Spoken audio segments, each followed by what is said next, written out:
What's up, guys? Welcome back. Stay tuned because today the Hawk gets his new heart, and also a little surprise somewhere in the video, so be sure to watch.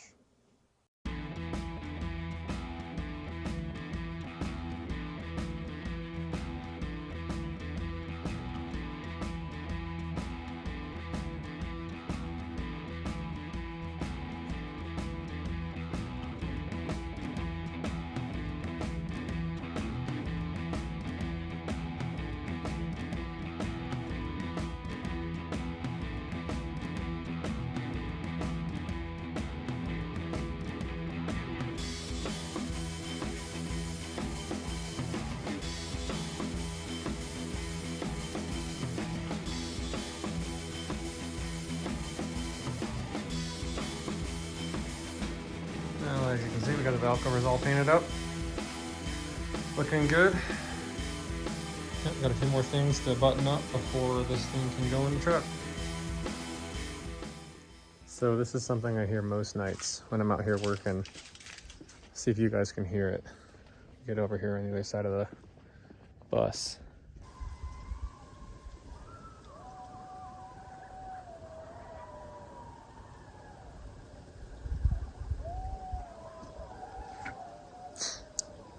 Hear that? Every night they're out here yipping and hollering. I've actually not heard them coming from that direction. They're coming from behind me.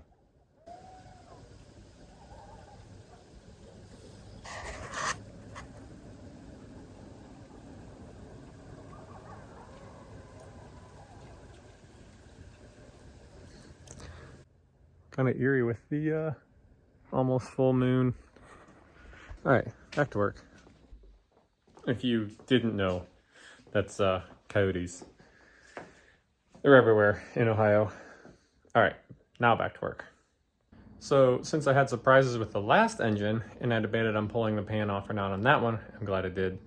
I know this engine ran, but for my peace of mind, I'm gonna go ahead and pull the pan off of it, check it out, just make sure we're good. I've never had the pan off of it, so wouldn't be a bad thing to look. Let's go.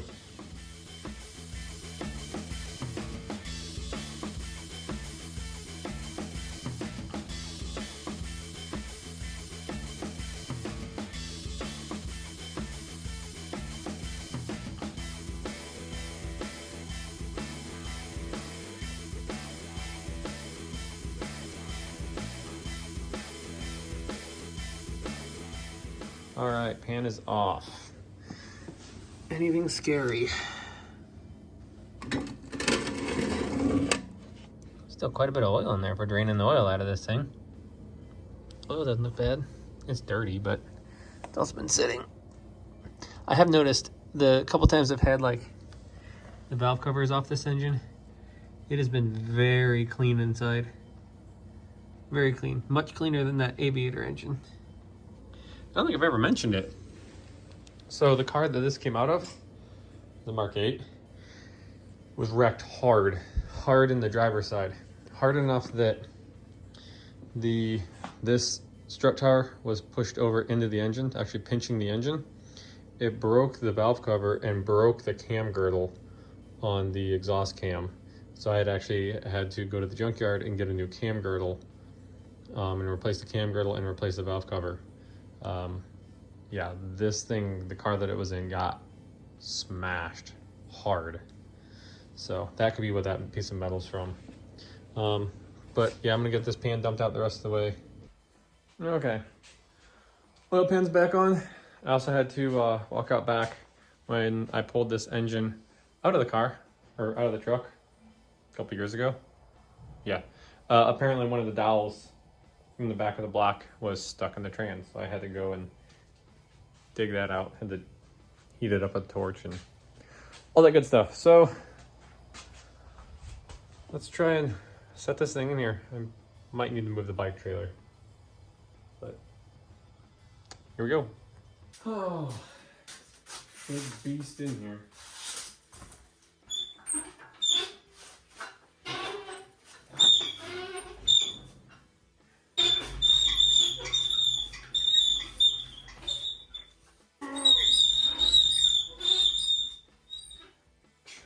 metal shaving issue. Nope, I'm bumping you guys.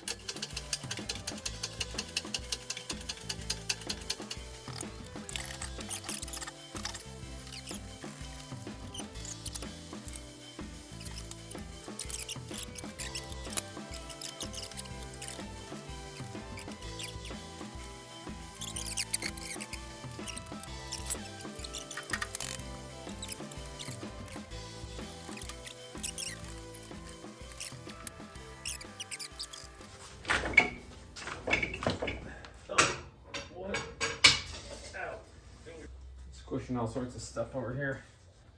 And all y'all need to come out of there. Don't get.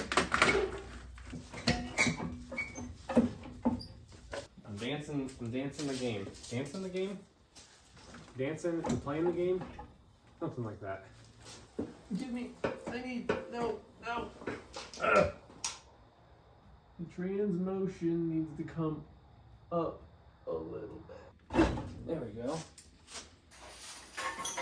Ah! Get out of there. Nobody likes you anyways. What are we doing there? Boy, that's looking scary close to my steering shaft. Well, let's hope that's not an issue. Because I don't have a remedy for that.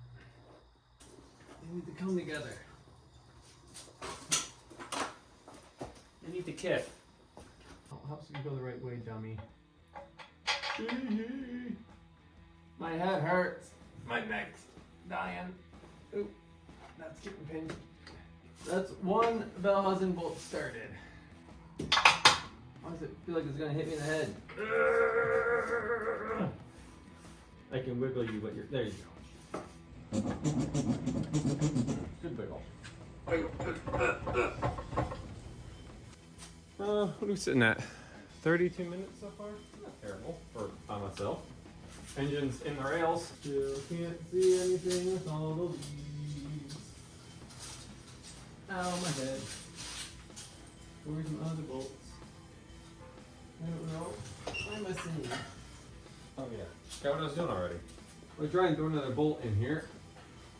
And then I need to check on the torque converter. Let me see if I can get this converter lined up just to verify that's not an issue. To verify that's not an issue. To verify that's not an issue. Ow! That hurt. I think the flywheel and the converter might be bound up on each other. Yeah, the converter is rolling with the trans. No, sorry, the converter is rolling with the flywheel. So the bolts are jammed into, the converter bolts are jammed into the flywheel, which is why it's not drawing up. I'm gonna figure this out. My pinky hurts. I'm gonna get this figured out and I'll check back in with you guys. We're sitting at an hour now. Figured out. So I laid under the truck for like the last half an hour. I finally got it to where I could spin the torque converter free of the flywheel. And I kept spinning it and trying, like, man, this is not lining up. It's the wrong flywheel.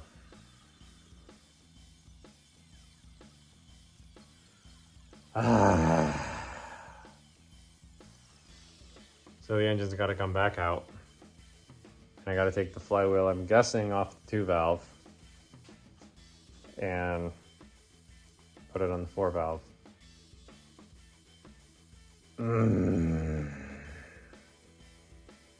Gotta love it.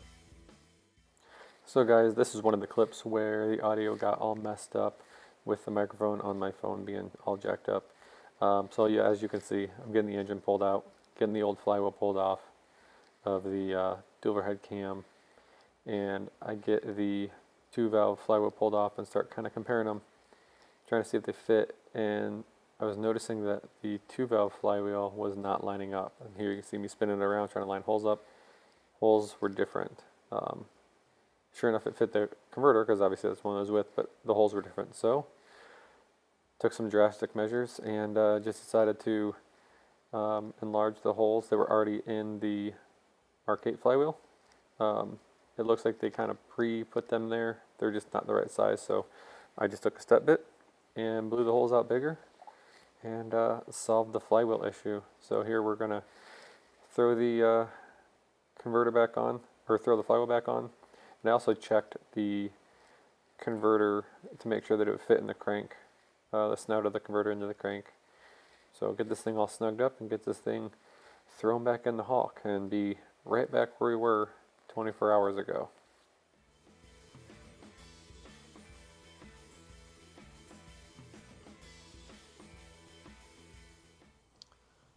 Well, as you can see, we got the engine sitting in here. It's fitting pretty good. And so now I just got a ton of wiring to do. We are clearing that steering shaft with about, I don't know, a quarter-inch or so of room between the head and the steering shaft. Worst case scenario, I just kind of notch that boss off the side of the head there. But I'm happy with the way this is fitting so far. So now I just have to, there we go, focus. Now I gotta start wiring everything up, finish bolting it up, and yeah, move on to the next steps. One of the other things I have to tackle too is the exhaust. And if you remember, this had long tubes on it, but unfortunately, two valve. What are you doing, boy? Making all sorts of noise back there. Unfortunately, two valves have a different flange than four valves, so I ordered flanges. But I think I got the wrong part. I'll show you. The flange looks weird, and they sent some weird car part. So let me pull the flange out of the box here.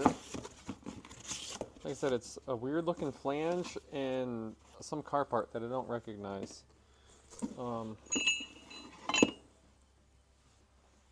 Here's the flange. That doesn't, and that's all they sent. I don't get it. And then, I don't know if it's some sort of like EGR or something, but this is the part that they sent, and this thing spins. Like I said, I don't know if it's EGR or what, but oh, it's weird. So, guys, thanks for watching. Drop any questions or comments down below. See ya!